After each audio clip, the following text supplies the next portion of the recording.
नमस्कार विद्यार्थी मित्र हो, मी प्राध्यापक आर बी पाटील शिक्षण आणि समाज या यूट्यूब चॅनलवर सुरुवातीला आपण सर्वांचं स्वागत करतोय। आज या ठिकाणी मी एक नवीन व्हिडिओ घेऊन आलेलो आहे। हा व्हिडिओ TET परीक्षेसंदर्भात आहे। TET परीक्षेचा अभ्यासक्रम यामधील बाल मानसशास्त्र हा घटक या संदर्भात यापूर्वी मी एक व्हिडिओ बनवलेला आहे। जो ज्या व्हिडिओमध्ये 70 प्रश्न दिलेले आहेत, हे अतिशय महत्त्वाचे प्रश्न आहेत। तो व्हिडिओ ज्यांनी कोणी पाहिला नसेल तर त्याची लिंक मी या व्हिडिओच्या डिस्क्रिप्शन बॉक्समध्ये देत आहे। तो सुरुवातीला तुम्ही पाहून घ्या, त्याचा नक्कीच तुम्हाला परीक्षेसाठी उपयोग होईल। त्याच्याच पुढचा घटक समावेशित शिक्षणाची संकल्पना व बालकांचे शिक्षण या घटकाबद्दल आज या ठिकाणी काही वस्तुनिष्ठ प्रश्न मी तुमच्यासमोर मांडण्याचा प्रयत्न करतोय। त्याचा तुम्हाला तुमच्या परीक्षेसाठी नक्कीच फायदा होईल। प्रश्न क्रमांक 1, समावेशित शिक्षणाच्या वैशिष्ट्यांसंदर्भात खालील अचूक विधाने ओळखा। विधान अ, शाळा सर्व प्रकारच्या मुलांना प्रवेश देते। विधान ब, गरजू मुले शिक्षणापासून वंचित राहतात। आता या ठिकाणी सुरुवातीला आपण प्रश्न व्यवस्थित पद्धतीने पुन्हा एकदा वाचणं अपेक्षित आहे, कारण समावेशित शिक्षणाच्या वैशिष्ट्यासंदर्भात असं म्हटलेलं आहे। त्यामुळे या प्रश्नाचं उत्तर देण्यासाठी सुरुवातीला आपल्याला समावेशित शिक्षण ही संकल्पना माहिती असणं आवश्यक आहे। याचबरोबर समावेशित शिक्षणाची उद्दिष्टे माहिती असणं आवश्यक आहे आणि त्याचबरोबर त्याची वैशिष्ट्ये सुद्धा माहिती असणं अपेक्षित आहे। या ठिकाणी समावेशित शिक्षण म्हणजे शिक्षण प्रवाहामध्ये सर्वांचा समावेश होणं अपेक्षित आहे, हे आपल्याला वाचल्यानंतर लक्षात आलेलं आहे।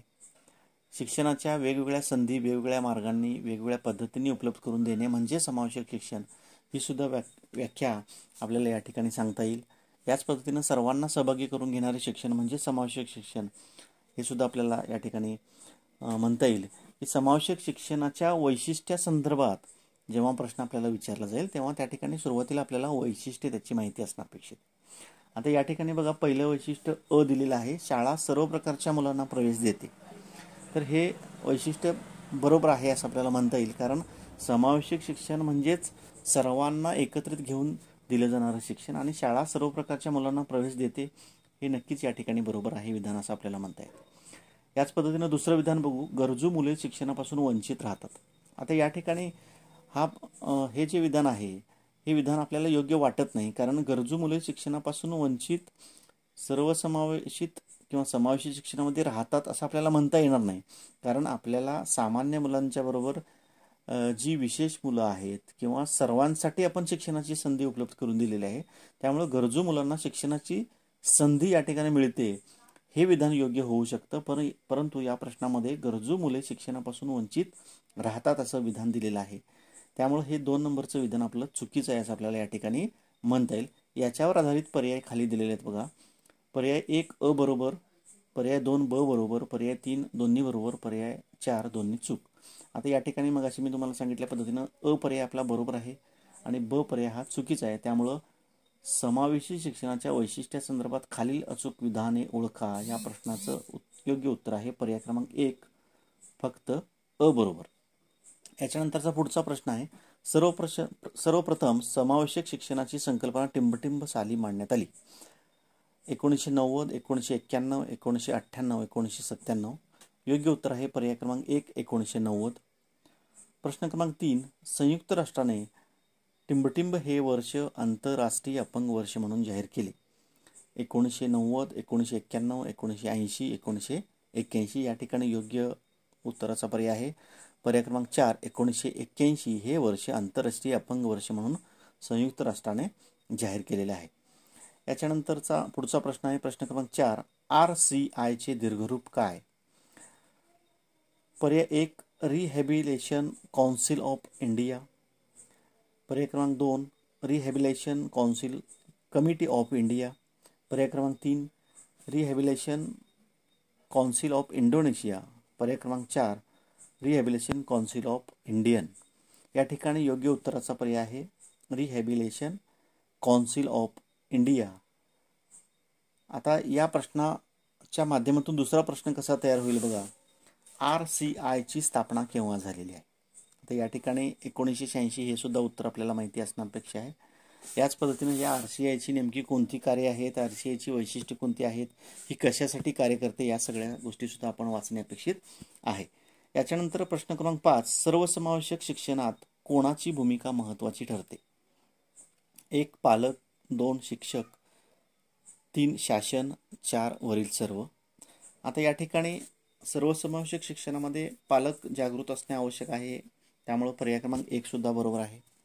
शिक्षक जागृत असणं आवश्यक आहे आणि शिक्षकांनी वंचित किंवा जे गरजू मुलं आहेत यांना शिक्षणापर्यंत आणणे हे शिक्षकाचं कार्य आहे, त्यामुळे शिक्षक हा दुसरा पर्याय सुद्धा बरोबर आहे.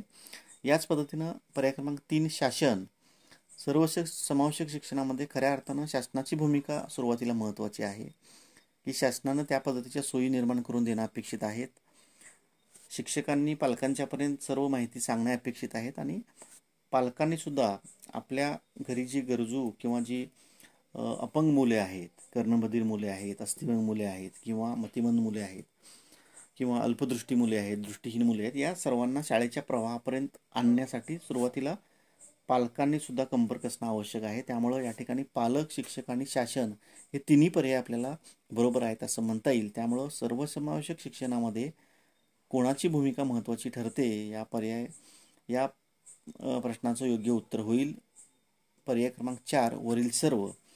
याच्यानंतरचा पुढील प्रश्न आहे पहा. प्रश्न क्रमांक 6. अंधांची पहिली शाळा टिंबटिंब येथे सुरू झाली. 1. मुंबई, 2. दिल्ली, 3. चेन्नई, 4. अमृतसर.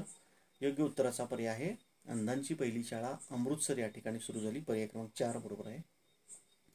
प्रश्न क्रमांक 7. महाराष्ट्र राज्य अपंग कल्याण कृती आराखडा टिंबटिंब साली प्रकाशित करण्यात आला. 1999, 2005, 2001, 2010. योग्य उत्तर आहे पर्याय क्रमांक 3 2001. प्रश्न क्रमांक 8. 2016च्या अपंग कायद्यानुसार दिव्यांगांना सरकारी नोकरीमध्ये टिंबटिंब टक्के आरक्षण मान्य करण्यात आले आहे. 2%, 3%, 4%, 5%. आता या ठिकाणी 2016च्या अपंग कायद्यानुसार असं म्हणण्यात आलेलं आहे, त्यामुळे त्याचं योग्य उत्तर आहे पर्याय क्रमांक 3 4% आरक्षण सरकारी नोकऱ्यामध्ये अपंगांसाठी मान्य करण्यात आलेले आहे. याच्यापूर्वी 3% आरक्षण होतं. याच्यापूर्वीचा जो अपंग कायदा आहे तो अपंग कायदा 1995चा आहे, हे सुद्धा आपण लक्षात ठेवणं अपेक्षित आहे. प्रश्न क्रमांक 9. सेरेब्रल पाल्सी म्हणजे नेमके काय? किंवा सेरेब्रल पाल्सी हा आजार कशा संदर्भात आहे? पर्याय क्रमांक 1 मेंदूचा पक्षाघात, 2 मतिमंदत्व, 3 अक्षमता, 4 मानसिक आजार. योग्य उत्तर आहे पर्याय क्रमांक 1 मेंदूचा पक्षाघात. प्रश्न क्रमांक 10. आंतरराष्ट्रीय अपंग दिन कोणता? 10 डिसेंबर, 3 डिसेंबर, 21 डिसेंबर, 5 जून. योग्य उत्तराचा पर्याय आहे पर्याय क्रमांक 2 3 डिसेंबर. आंतरराष्ट्रीय अपंग दिन म्हणून ओळखला जातो. प्रश्न क्रमांक 11. विशेष बालकांमध्ये न्यूनता कोणकोणत्या बाबतीत असू शकते?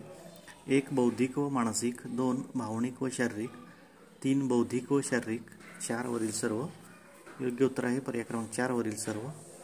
प्रश्न क्रमांक 12. अपंग व्यक्ती अधिकार कायदा 2016 नुसार दिव्यांग व्यक्तींना समानता, आदर, सचोटी विषयी हक्क इतरांप्रमाणे बजावता येईल ही सुयोग्य शासनाची जबाबदारी असते असे टिंबटिंब कलमात म्हटले आहे. कलम 3.1, कलम 4.1, कलम 5.1, कलम 6.1. योग्य उत्तराचा पर्याय आहे पर्याय क्रमांक 1 कलम 3.1. प्रश्न क्रमांक 13.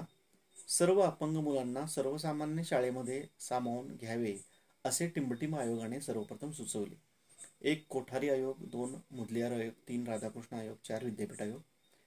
या ठिकाणी योग्य उत्तराचा पर्याय आहे कोठारी आयोगाने सुरुवातीला सर्वप्रथम सांगितले की सर्व अपंग मुलांना सर्वसामान्य शाळेमध्ये सामावून घेतले जा. या ठिकाणी या पर्यायांच्या मधून दुसरे प्रश्न असे तयार होतात. कोठारी आयोगाची स्थापना केव्हा झाली? मुदलियार आयोग त्याची स्थापना केव्हा झाली? राधाकृष्ण आयोग कोणता? विद्यापीठ आयोग कोणता? वगैरे वगैरे. हे सुद्धा प्रश्न तुम्ही लक्षात घेणं अपेक्षित आहे. प्रश्न क्रमांक 14. सर्व समावेशक शिक्षणात खालीलपैकी कोणाचा समावेश होतो? 1 दृष्टिबाधित बालके, 2 कर्णबधिर बालके, 3 अस्थिव्यंग बालके, 4 वरील सर्व. योग्य उत्तर आहे 4 वरील सर्व. प्रश्न क्रमांक 15. सर्व समावेशक शिक्षणामध्ये 1 सर्व बालकांना शिक्षण दिले जाते, 2 बालकांच्या गरजांचा विचार केला जातो, 3 विशेष अध्यापन पद्धती व तंत्रांनी बालकांना शिक्षण दिले जाते, 4 वरील सर्व. या ठिकाणी सर्व समावेशक शिक्षणामध्ये सर्व बालकांना शिक्षण दिले जाते हे बरोबर आहे. बालकांच्या गरजांचा विचार केला जातो हेही बरोबर आहे. विशेष अध्यापन पद्धती व तंत्रांनी बालकांना शिक्षण दिले जाते हे सुद्धा बरोबर आहे. त्यामुळं पर्याय क्रमांक 4 वरील सर्व हा या प्रश्नाचा योग्य उत्तराचा पर्याय आहे. प्रश्न क्रमांक 16. सर्वसमावेशक शिक्षणामधील शिक्षक 1. कृतीतून शिक्षण देणारा असावा, 2. मुलांना समजावून घेणारा असावा, 3. उपक्रमशील असावा, 4. वरील सर्व असावा. या ठिकाणी योग्य उत्तर आहे वरील सर्व. कारण सर्वसमावेशक शिक्षणामध्ये शिक्षकाची भूमिका महत्त्वाची आहे. शिक्षकाने कृतीतून विद्यार्थ्यांना शिक्षण देणे आवश्यक आहे. त्याचबरोबर विद्यार्थ्यांना समजावून घेणे अपेक्षित आहे आणि त्या पद्धतीनं विद्यार्थ्यांच्या गरजेनुसार वेगवेगळे उपक्रमाच्या माध्यमातून सुद्धा अध्यापन करणं आवश्यक आहे. त्यामुळं सर्वसमावेशक शिक्षणामध्ये वरील तिन्ही पर्याय शिक्षकासाठी महत्त्वाचे आहेत. त्यामुळं पर्याय क्रमांक 4 वरील सर्व हे योग्य उत्तराचा पर्याय आहे असं आपल्याला म्हणता येईल. प्रश्न क्रमांक 17. मतिमंद बालकांचा बुद्ध्यांक टिमटिमपेक्षा कमी असतो. 10, 20, 50, 70. योग्य उत्तर आहे पर्याय क्रमांक 4.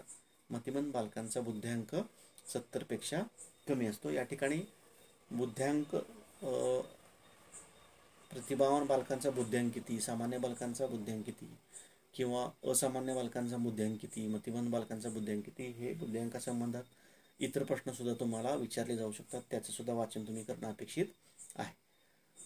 प्रश्न क्रमांक 18. ब्रेल लिपीचा वापर कोणासाठी होतो. 1. अंध, 2. कर्णबधीर, 3. सामान्य, 4. अस्थिव्यंग बालके.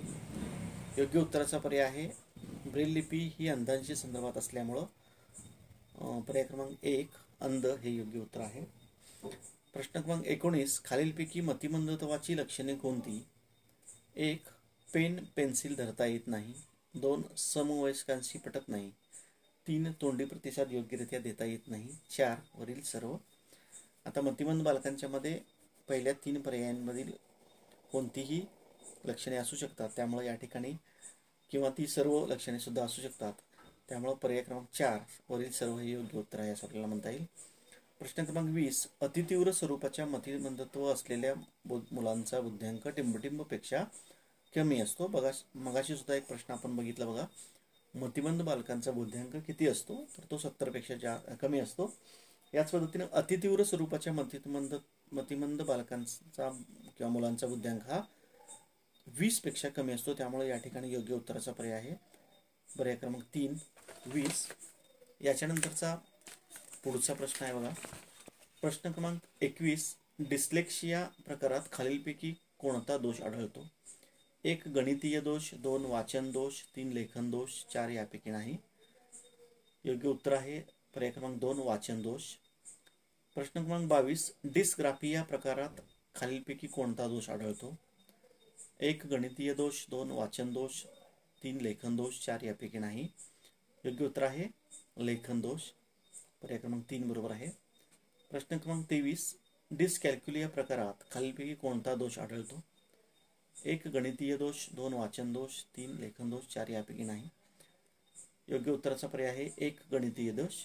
आता प्रश्न क्रमांक 21, 22, 23 हे जे आपण पाहिले डिस्लेक्सिया वाचनाचा दोष, प्रश्न क्रमांक 22 डिस्ग्राफिया लेखनामध्ये दोष आणि प्रश्न क्रमांक 23 डिस्कॅल्क्युलिया गणितीय दोष हे आपण लक्षात ठेवणं अपेक्षित आहे. 100% याच्यावर एक प्रश्न विचारला जाईल.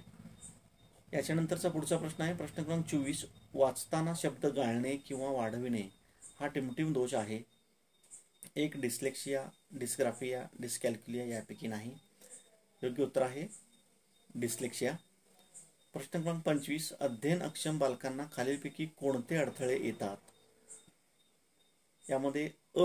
आत्मविश्वासाचा अभाव, ब. समायोजन क्षमतेचा अडथळा, 3. क. गणिती क्रियामध्ये अडथळा, ड. लेखनामध्ये अडथळा, ई. विचारांची देवाणघेवाण करताना अडचण. आता याच्या खाली पर्याय दिलेले आहेत पहा. पर्याय क्रमांक 1 अ ब क बरोबर, पर्याय क्रमांक 2 अ ब क ड बरोबर, पर्याय क्रमांक 3 अ ब बरोबर आणि पर्याय क्रमांक 4 अ ब क ड ई सर्व बरोबर. आता या ठिकाणी अध्ययन अक्षम बालकांना अ. आत्मविश्वासाचा अभाव येतो हे बरोबर आहे. ब. समायोजन क्षमतेचा अडथळा जाणवतो हे सुद्धा बरोबर आहे. क. गणिती क्रियामध्ये अडथळा येतो हे सुद्धा बरोबर आहे. ड. लेखनामध्ये अडथळा येतो हे सुद्धा बरोबर आहे. ई विचारांची देवाणघेवाण करताना अडचण येते हे सुद्धा बरोबर आहे. त्यामुळं पर्याय क्रमांक 4 अ ब क ड ई हे सर्व बरोबर आहेत. हा योग्य उत्तराचा पर्याय आहे. प्रश्न क्रमांक 26 ध्वनीचे मोजमाप टिंबटिंब एककात करतात. 1 डेसिबल, 2 मीटर, 3 किलोमीटर, 4 फूट. योग्य उत्तराचा पर्याय आहे ध्वनीचे मोजमाप डेसिबल या एककामध्ये केले जाते. त्यामुळे पर्याय क्रमांक 1 बरोबर आहे. प्रश्न क्रमांक 27 कर्णबधिरांचे शैक्षणिकदृष्ट्या प्रकार कोणते? 1 अंशतः बहिरा, 2 तीव्र बहिरा, 3 बहिरा अतितीव्र, 4 वरील सर्व. या ठिकाणी योग्य उत्तराचा पर्याय आहे वरील सर्व, कारण कर्णबधिरांचे अंशतः बहिरा, तीव्र बहिरा, बहिरा अतितीव्र हे 3 प्रकार पडतात. प्रश्न क्रमांक 28 कर्णबधिर बालकांच्या अडचणी संदर्भात खालील अयोग्य विधाने ओळखा. 1 विस्मरणाची समस्या जाणवते, 2 श्रवणयंत्र वापरून अध्ययनात अडचण येते, 3 व्यवसायात अडथळे येतात, 4 भाषेचा विकास होत नाही. आता या ठिकाणी प्रश्न आपण पुन्हा वाचणे अपेक्षित आहे, कारण कर्णबधिर बालकांच्या अडचणी संदर्भात खालील अयोग्य विधाने ओळखा असं म्हटलेलं आहे. त्यामुळं एकूण 4 पर्यायांच्या पैकी 3 पर्याय योग्य आहेत हे सुरुवातीला आपण ध्यानात घेणं अपेक्षित आहे आणि 1 पर्याय चुकीचा आहे. त्यामुळे या ठिकाणी पर्याय क्रमांक 2 श्रवणयंत्र वापरून अध्ययनात अडचण येते हा पर्याय अयोग्य आहे असं आपल्याला म्हणता येईल, कारण कर्णबधिर बालकांनी जर श्रवणयंत्र वापरले तर त्यांना अध्ययन किंवा ऐकू येईल, त्यांना अध्ययन चांगल्या पद्धतीने करता येईल. या ठिकाणी चुकीचं दिलेलं आहे की श्रवणयंत्र वापरून अध्ययनात अडचण येते. त्यामुळे या ठिकाणी पर्याय क्रमांक 2 हा योग्य उत्तराचा पर्याय आहे असं आपल्याला म्हणता येईल. प्रश्न क्रमांक 29 बोलकी पुस्तके, ब्रेल पुस्तके, पांढरी काठी या बाबी टिंबटिंब मुलांसंबंधी आहेत. आता अतिशय सोपा प्रश्न आहे बघा. 1 अंध, 2 कर्णबधिर, 3 अस्थिव्यंग, 4 सामान्य. आता या ठिकाणी प्रश्न वाचल्या क्षणी आपल्याला उत्तर लक्षात येईल की हे वरील बाबी या अंध मुलांशी संबंधित आहेत. त्यामुळे पर्याय क्रमांक 1 बरोबर आहे. प्रश्न क्रमांक 30 अस्थिव्यंग बालकांच्या समस्येसंदर्भात खालील अचूक विधाने ओळखा. अ शारीरिक असंतुलन जाणवते, ब विकासात अडचणी जाणवतात, क खेळ सहली यामध्ये सहभागी होत नाहीत. आता याच्या खाली पर्याय दिलेले आहेत की फक्त अ बरोबर, फक्त अ ब बरोबर, फक्त अ ब क बरोबर आणि अ ब क चूक.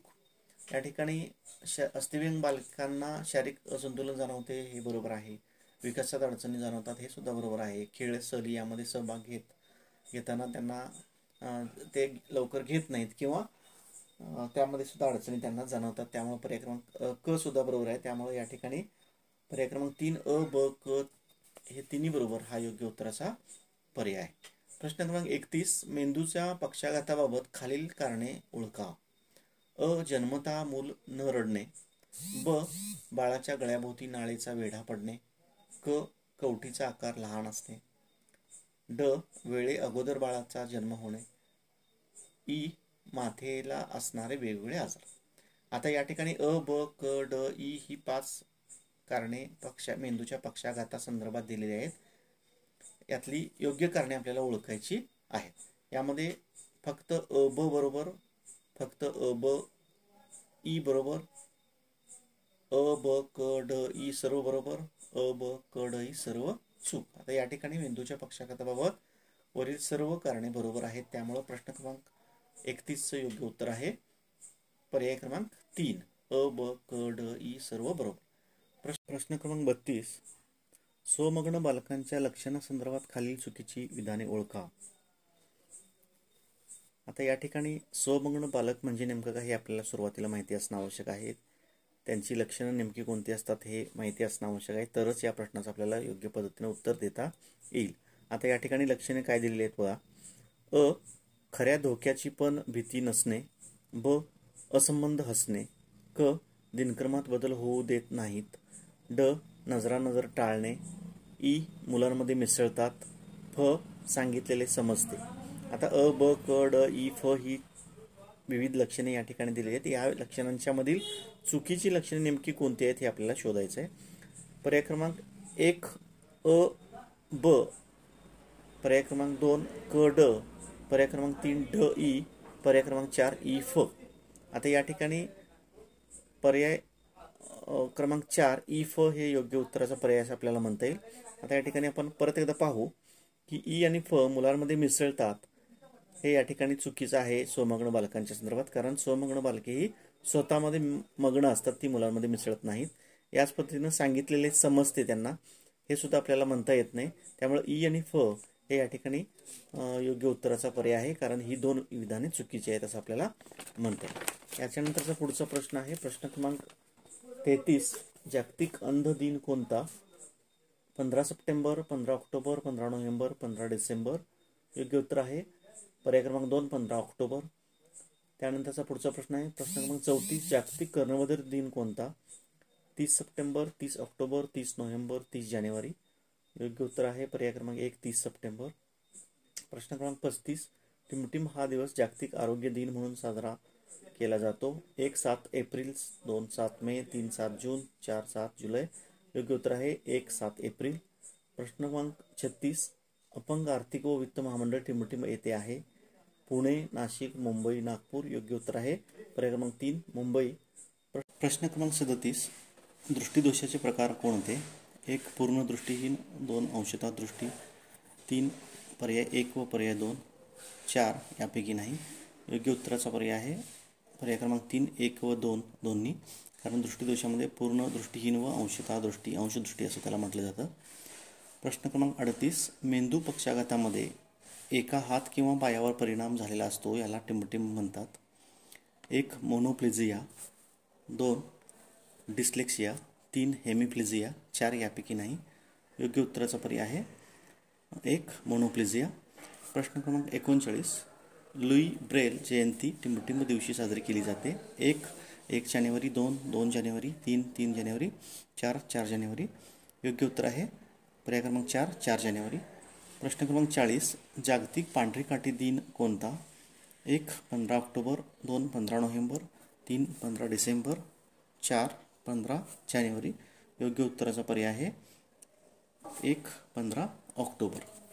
या व्हिडिओच्या माध्यमातून आपण TET परीक्षेमधील बालमानसशास्त्र घटक याच्यामधील समावेशित शिक्षण संकल्पना व बालकांचे शिक्षण या घटकाबद्दल महत्त्वाचे प्रश्न या ठिकाणी अभ्यासलेले आहेत. याचा तुम्हाला तुमच्या परीक्षेसाठी नक्कीच उपयोग होईल.